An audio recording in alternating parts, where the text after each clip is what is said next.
السلام علیکم ورحمۃ اللہ وبرکاتہ۔ آج رجب کی 28 تاریخ ہے سن 1445 اور فروری کی 9 تاریخ سن 2024 جمعہ کا دن ہے۔ آج امام نے جمعہ کے خطبے میں پست ہمتی اور بلند ہمتی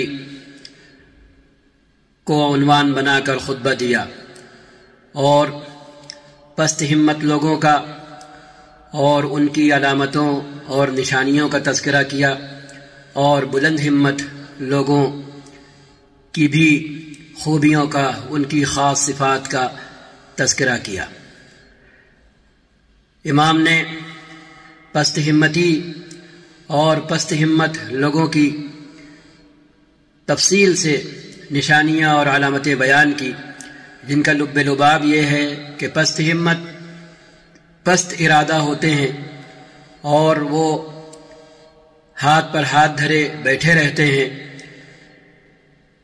ان کے اپنے بس میں، ان کی پہنچ میں جو شکلیں، جو صورتیں اپنے آپ کو اپڈیٹ کرنے کی، اپنے آپ کو بلند کرنے کی ہوتی ہیں، وہ انہیں اختیار نہیں کرتے اور اپنے نصیب سے اور اپنی قسمت سے شکوہ کرتے رہتے ہیں۔ جبکہ اس کے بالمقابل عالی ہمت لوگ، بلند ہمت لوگ ہاتھ پر ہاتھ دھرے بیٹھے نہیں رہتے۔ وہ جہاں پیدا ہوتے ہیں، جس ماحول میں انہوں نے آنکھیں کھولی ہوتی ہیں، اسی ماحول میں رہتے ہوئے وہ ان وسائل کو بروئے کار لاتے ہیں جو ان کے اپنے گھر میں اور گھرانے میں مہیا ہوتے ہیں، اپنے تعلقات میں مہیا ہوتے ہیں، اپنی رشتہ داری میں مہیا ہوتے ہیں، اور وہ ہر صورت، ہر جتن کر کے اپنے آپ کو آگے بڑھانے میں اور اپنے آپ کو ترقی دینے میں جائز طریقے سے، اللہ کو راضی کرنے والے طریقوں سے مشغول رہتے ہیں۔ اس سلسلے میں امام نے نبی کریم صلی اللہ علیہ وسلم کی اس عالی ہمت، بلند ہمت کا تذکرہ کیا جو آسمان تک پہنچی ہوئی تھی۔ امام نے اس مشہور زمانہ واقعے کا تذکرہ کیا جس میں کفار قریش ابو طالب کے پاس آتے ہیں، آپ کے چچا محترم کے پاس، اور ان سے کہتے ہیں آپ سے ہم نے گزارش کی تھی کہ اپنے بھتیجے کو آپ ہمیں برا بھلا کہنے سے، ہمارے معبودوں کو برا بھلا کہنے سے، ہماری بے عزتی کرنے سے منع کریں، روکیں، لیکن آپ ایسا نہیں کر پائے۔ اب ہم آپ سے دو ٹوک بات کرنے آئے ہیں کہ یا تو آپ روکیں، ورنہ پھر ہم سے اور ہم لوگوں سے جو بن پڑے گا وہ ہم لوگ کریں گے۔ اس پریشر اور دباؤ کے نتیجے میں آپ کے چچا نے آپ کو بلایا اور اپنی قوم کا دباؤ آپ کے سامنے رکھا۔ جب نبی کریم صلی اللہ علیہ وسلم نے یہ سنا اور اپنے چچا کی حالت دیکھی، مجبوری اور لاچاری کی بظاہر، تو آپ نے اس وقت جو الفاظ فرمائے، جو کلمات فرمائے، وہ کسی بھی عالی ہمت انسان کے لیے، کسی بھی بلند ہمت انسان کے لیے، کسی بھی نڈر اور بہادر انسان کے لیے مشعل راہ ہیں۔ آپ صلی اللہ علیہ وسلم نے اپنے چچا محترم کی گفتگو سن کر فرمایا، چچا جان، یا عمی، واللہ لو وضعوا الشمس فی یمینی والقمر فی یساری على ان اترک هذا الامر حتى يظهره اللہ او اہلک فیہ ما ترکتہ۔ آپ نے فرمایا، اے میرے چچا جان، اللہ کی قسم، اگر یہ لوگ میرے دائیں ہاتھ میں سورج لا کر رکھ دیں اور میرے بائیں ہاتھ میں چاند لا کر رکھ دیں اور اس کے عوض یہ ہم سے یہ چاہیں کہ میں اپنی اس دعوت سے، اللہ کی طرف بلانے سے، لا الہ الا اللہ تفلحوا کہنے سے باز آ جاؤں، تو میں تب تک باز نہیں آنے کا جب تک اللہ میری اس دعوت کو غالب نہ کر دے، یا یہ کہ میں یہی دعوت دیتے دیتے اسی راستے میں اپنی جان نہ دے دوں، اپنی جان کا نذرانہ اپنے رب کے حضور پیش نہ کر دوں، تب تک میں اس سے باز نہیں آنے کا، تب تک میں اپنی اس دعوت سے باز نہیں آنے کا۔ روایت کہتی ہے آگے، ثم استعبر رسول اللہ صلی اللہ علیہ وسلم فبکا ثم قام، اپنے چچا سے اپنے اس عزم مصمم، اپنے اس اٹل ارادے کا اظہار کرنے کے بعد آپ کی آنکھیں بھر آئیں، آپ رو پڑے، پھر آپ کھڑے ہوئے۔ جب آپ چلنے لگے، آپ کے چچا نے آپ کو پکارا، آپ کو بلایا اور کہا، اقبل یا ابن اخی، اے میرے بھتیجے میرے پاس آؤ۔ راوی کہتے ہیں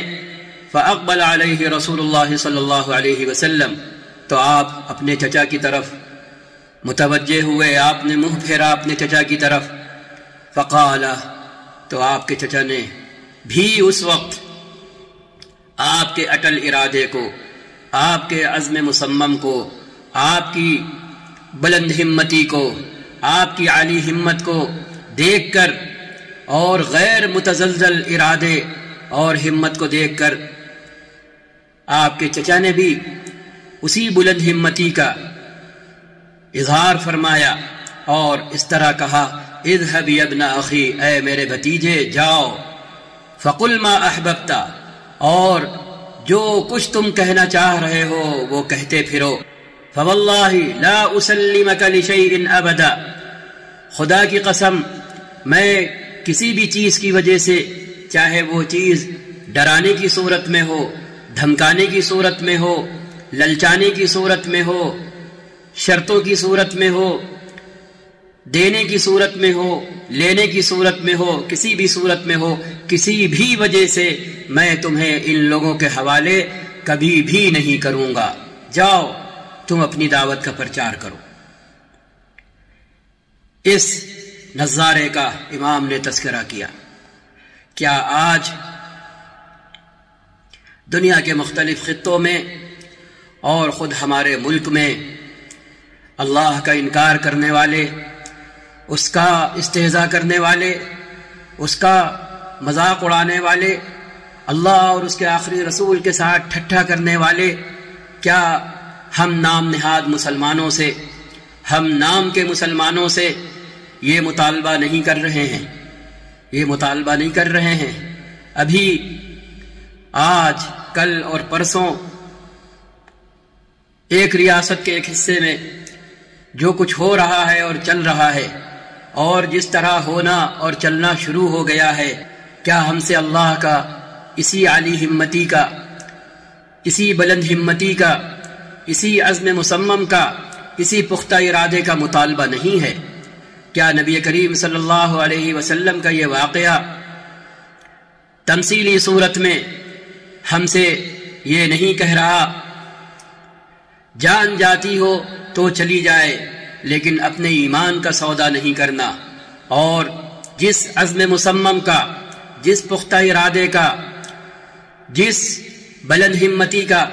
ہم نے اپنے چچا کے حضور مظاہرہ کیا تھا اور قریش مکہ کی بات ٹھکرا دی تھی، اسی طرح اے مسلمانوں، اگر تم مجھ پر ایمان رکھتے ہو، اگر اللہ وحدہ لا شریک لہو کو تنے تنہا اپنا رب مانتے ہو،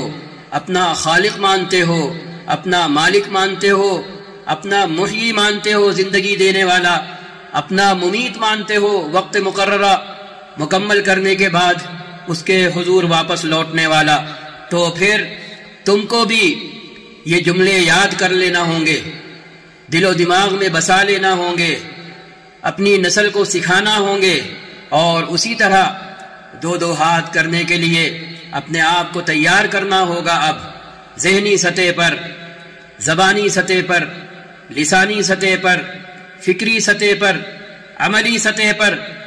جس طرح میں نے اس وقت اللہ کا انکار کرنے والوں کے مقابلے میں اپنے اس عزم مصمم کا اظہار کیا تھا، اسی طرح تم کو میرے اس عزم مصمم کو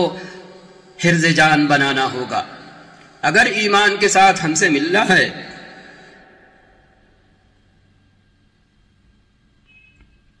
اگر ایمان کے ساتھ ہم سے ملنا ہے، حوض کوثر پر میرے ہاتھ سے کوثر کا جام پینا ہے، تو پھر ابھی سے، آج ہی سے میری زندگی پڑھنا شروع کر دو، میری زندگی پڑھنا شروع کر دو، مجھ پر ایمان لانے والوں کی زندگی پڑھنا شروع کر دو، اور دیکھو کہ انہوں نے مصائب و آلام کے وقت کیا کیا تھا. اپنا دین بیچ دیا تھا، دنیا کی چند روزہ زندگی اور اس کی راحت حاصل کر لی تھی، یا یہ کہ انہوں نے دین اپنے رگ و ریشے میں سرایت کر لیا تھا اور دنیا کی چند روزہ زندگی اور اس کی راحت تج دی تھی.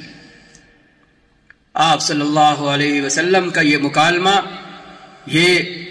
پختہ ارادہ، آپ کے یہ تاریخی اور رہتی دنیا تک جاری اور ساری رہنے والے کلمات، زندگی کو بہادر لوگوں کے اندر سور پھونکنے والے اور روح پھونکنے والے یہ کلمات اور الفاظ ہمیشہ ایسے بندوں کو اٹھا کر کھڑا کرتے رہیں گے. ظالموں کے آگے سیسا پلائی دیوار بناتے رہیں گے. ہم کو شیطان یہ سمجھاتا ہے، قرآن نے کہا ہے الشیطان یعدکم الفقر ویأمرکم بالفحشاء واللہ یعدکم مغفرۃ منہ وفضلا واللہ واسع علیم. شیطان تم کو دو چیزوں سے ڈراتا ہے، تمہاری دنیا چھن جائے گی، تم پھر دنیا کیسے جیو گے، تم فقیر ہو جاؤ گے، تم غریب ہو جاؤ گے، تم دانے دانے کو ترسو گے، تم کپڑے لتوں کو ترسو گے، تم راحت بھری زندگی کو ترسو گے. اور اس ڈر سے پیچھا چھڑانے کے لیے وہ تم کو فحشا پر آمادہ کرتا ہے، ان کاموں پر آمادہ کرتا ہے جو اللہ اور اس کے رسول کی نگاہ میں کسی بھی طرح قابل قبول نہیں ہوتے. اللہ نے اس کے مقابلے میں دو وعدے کیے. ہم بھی، او ایمان لانے والو، اگر تم ہم پر ایمان رکھنے میں سچے ہو، اگر تم میرے آخری رسول اور میرے لاڈلے رسول اور میرے حبیب محمد الرسول اللہ صلی اللہ علیہ وسلم پر ایمان رکھنے میں سچے ہو، ان کے اوپر اپنی جان نچھاور کرنے میں سچے ہو، تو پھر ہم بھی تم سے دو وعدے کرتے ہیں. فقر کے مقابلے میں فضل کا وعدہ کرتے ہیں، اور فحشا کے مقابلے میں مغفرت کا وعدہ کرتے ہیں. اگر ہمارا بنانے والا ہم کو یہ گارنٹی دے رہا ہے کہ اگر ہم بہک جائیں تو ہمارا بہکنا ہمیشہ کے لیے نہ ہو، ہمارا راہ راست پر آنا اصل ہو، تو اللہ کا وعدہ ہے کہ ہم معاف کر دیں گے، کیونکہ تمہارا بہکنا تمہاری اپنی وجہ سے نہیں ہوگا. تم تو ہم پر ایمان رکھنے کی وجہ سے، تم تو محمد الرسول اللہ صلی اللہ علیہ وسلم پر ایمان رکھنے کی وجہ سے، انہی کو مثالی زندگی گزارنے کا نمونہ اور آئیڈیل سمجھنے کی وجہ سے، انہی کی زندگی میں اس دنیا کی اور اس کے بعد آخرت کی زندگی کی کامیابی سمجھنے کا یقین رکھنے کی وجہ سے تم تو تکلیفیں سہ رہے تھے، تم تو مصیبتیں سہ رہے تھے. جب لوگ فحشا کا شکار ہو کر منمانی کر رہے تھے، بظاہر دنیا کی زندگی میں وہ آگے بڑھ رہے تھے، تب تم میرے حکموں کو اور میرے نبی کی تعلیمات کو سامنے رکھ کر اپنے آپ کو غریب بنا رہے تھے، اپنے آپ کو سمیٹ رہے تھے اور سمٹے دائرے میں رہ کر میرے حکموں کو پورا کر رہے تھے. تو ہم یہ سب دیکھ رہے تھے، تو ہم تمہارے قصوروں کو، تمہاری کمی اور کوتاہی کو معاف کر دیں گے، اور تمہاری غربت کو اور تمہارے فقر کو تمہارے اس عزم مصمم کی وجہ سے جو تم نے اپنے نبی سے سیکھا تھا، تمہارے اس پختہ ارادے کی وجہ سے جو تم نے اپنے نبی سے سیکھا تھا، تمہارے اٹل ارادے کی وجہ سے جو تم نے اپنے نبی کے پیروکاروں سے، ان کے اصحاب سے سیکھا تھا، اس کی بدولت ہم تمہاری نسلوں میں فقر دور کر کے، اور ہو سکتا ہے خود تمہاری زندگی میں فقر دور کر کے، ورنہ تمہاری نسلوں میں فقر دور کر کے فضل کو پھیلا دیں گے۔ یہ اللہ کا وعدہ ہے، یہ اللہ کا وعدہ ہے۔ تو آج خود اپنے ملک میں شیطان ڈراتا ہے، بہت سو کو ڈراتا ہے، ہم کو بھی ڈراتا ہے، کیونکہ جان کی محبت اللہ نے فطری رکھی ہے، لیکن یہ بھی تو ایمان کا حصہ ہے۔ ان اللہ اشتری من المؤمنین انفسهم واموالهم بان لهم الجنہ، سورہ توبہ میں اللہ نے یہ فرمایا ہوا ہے کہ نہیں کہ ہم نے ان لوگوں سے جو ہم پر ایمان رکھنے کا دعویٰ کرتے ہیں، ہم نے ان لوگوں سے جو میرے آخری رسول محمد الرسول اللہ صلی اللہ علیہ وسلم پر ایمان رکھنے کا دعویٰ کرتے ہیں، ہم نے اہل ایمان سے ان کی جانیں اور ان کا مال خرید لیا ہے جنت کے بدلے میں، جنت کے بدلے میں۔ آج کفار، بے ایمان، اللہ اس کے رسول پر ایمان نہ رکھنے والے، انکار کرنے والے، اسی بات کا ٹھٹھا کرتے ہیں۔ آج کفار نے اسی بات کو جو اللہ نے سورہ توبہ میں فرمائی ہوئی ہے کہ جنت کے بدلے ہم نے تمہارا مال اور تمہاری جانیں خرید رکھی ہیں، اس کو ایسے لوگ ہماری چڑھ کا،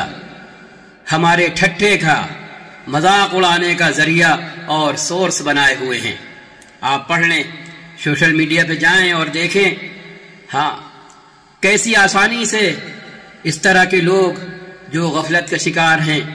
ہماری وجہ سے بھی اور خود اپنی وجہ سے بھی، جو اپنے حقیقی مالک کو نہیں پہچانتے،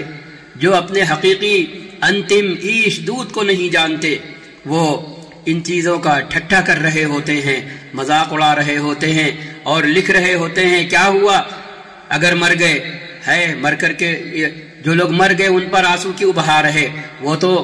جنت میں تمہارے رب کی جنت میں پہنچ کر حوروں کے ساتھ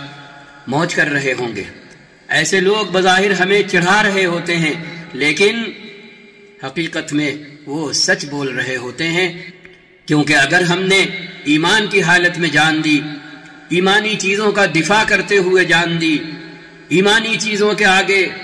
اللہ کے شاعر کی حفاظت کرتے ہوئے اس کے آگے اپنے بس بھر دیوار بنتے ہوئے جان دی، تو انہی کافروں کی یہ باتیں ہمارے لیے سچ ہوں گی۔ ایسے جان دینے والے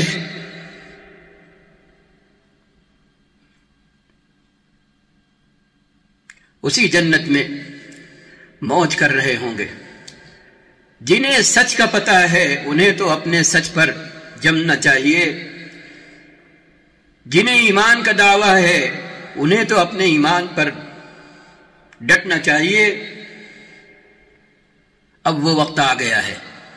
اب وہ وقت آ گیا ہے، اور دنیا میں ہر جگہ آتا جائے گا، دنیا میں ہر جگہ آتا جائے گا۔ دنیا بہت تیزی سے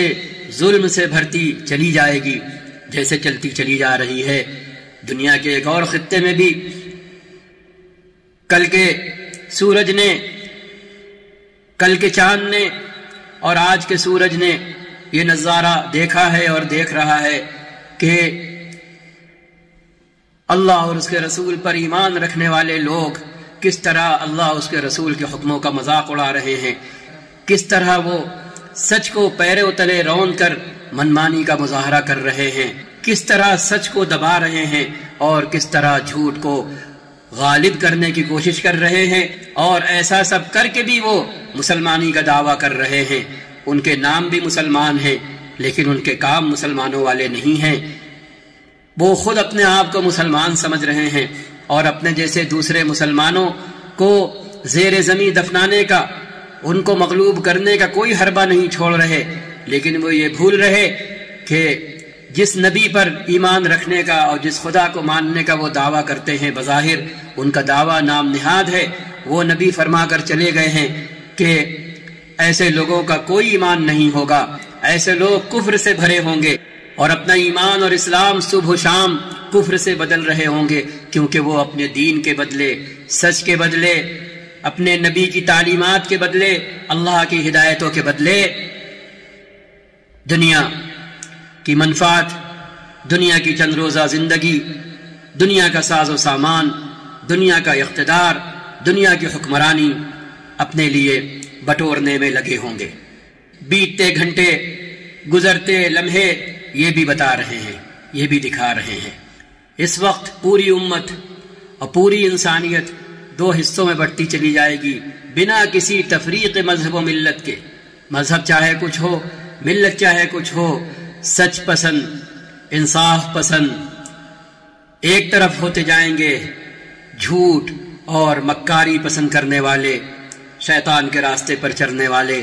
شیطان جھوٹ اور مکاری، دھوکہ، فریب دہی کے دلدادہ، وہ ایک طرف ہوتے جائیں گے، چاہے وہ کوئی ہو،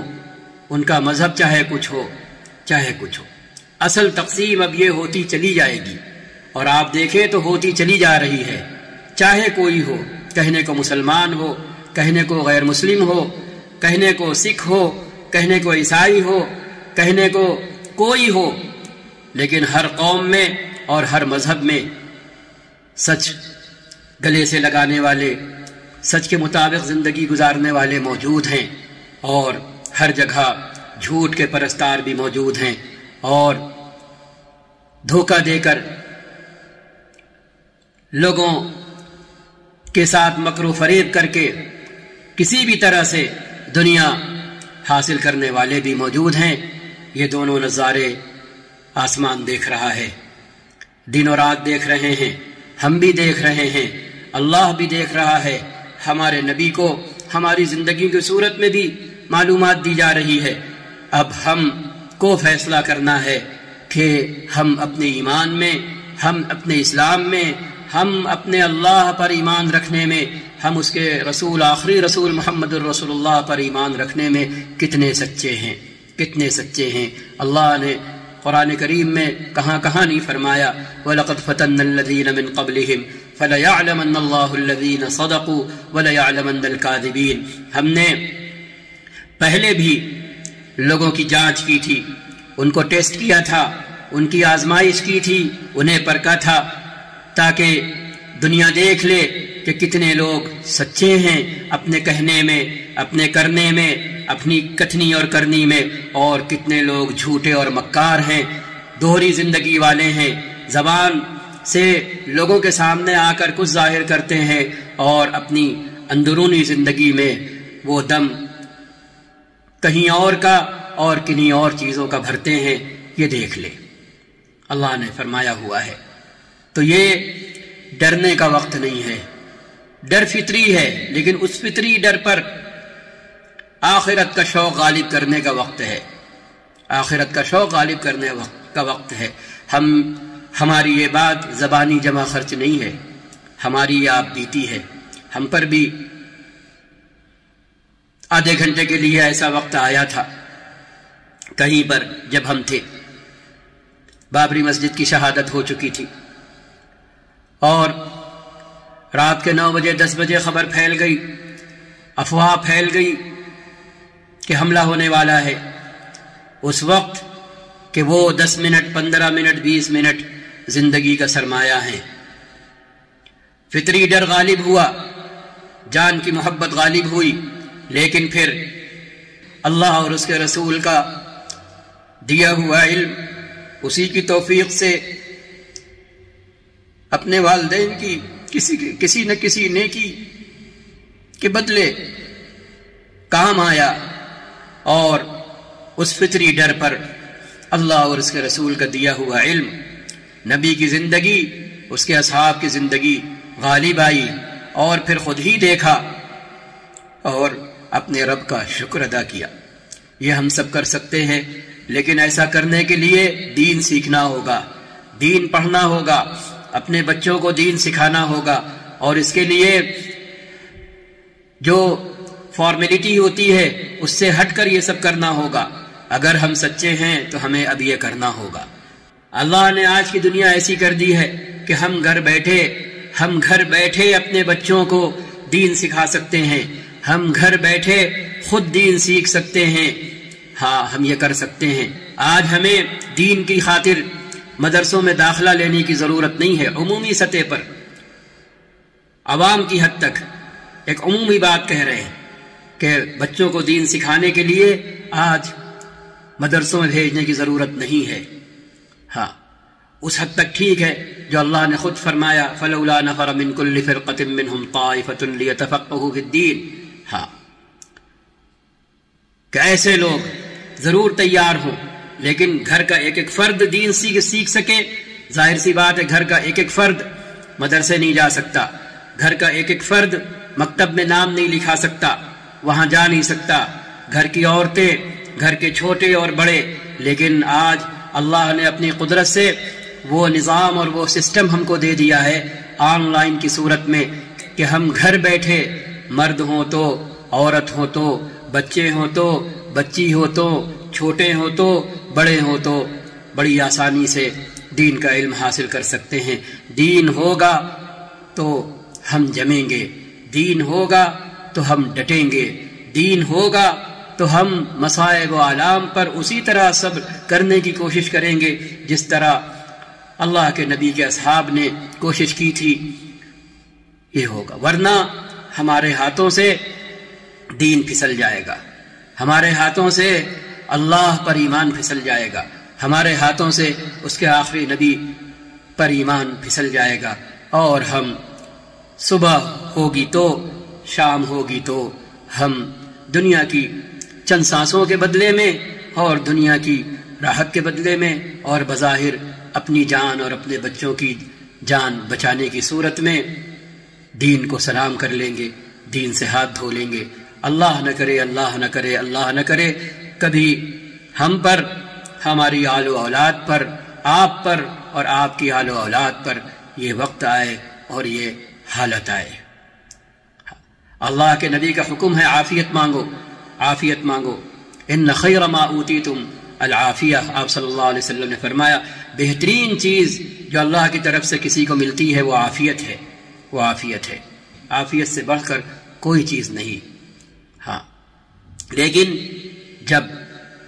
ابتلا اور آزمائش کا وقت آ جائے تو پھر اس وقت ہم اسی طرح کمر بستہ ہو جائیں جس طرح اللہ کے نبی کمر بستہ ہوئے تھے، جس طرح آپ پر ایمان لانے والے کمر بستہ ہوئے تھے۔ ہم جان دے دیں اللہ کے شاعر کو بچاتے ہوئے، ہم جان دے دیں اللہ اور اس کے رسول کے نام اور ناموس کی حفاظت کرتے ہوئے، تو ہم سرخرو ہو جائیں گے۔ ایک جان ہی تو جائے گی، اور کیا ہوگا؟ جان ہی تو جائے گی۔ یہ شہادت گہے الفت میں قدم رکھنا ہے، لوگ آسان سمجھتے ہیں مسلمان ہونا۔ اللہ تعالی ہمیں یہ کرنے والا بنائے، اللہ تعالی ہمیں پیچھے ہٹنے والا نہ بنائے، اللہ تعالی ہمیں ڈٹنے والا بنائے۔ اور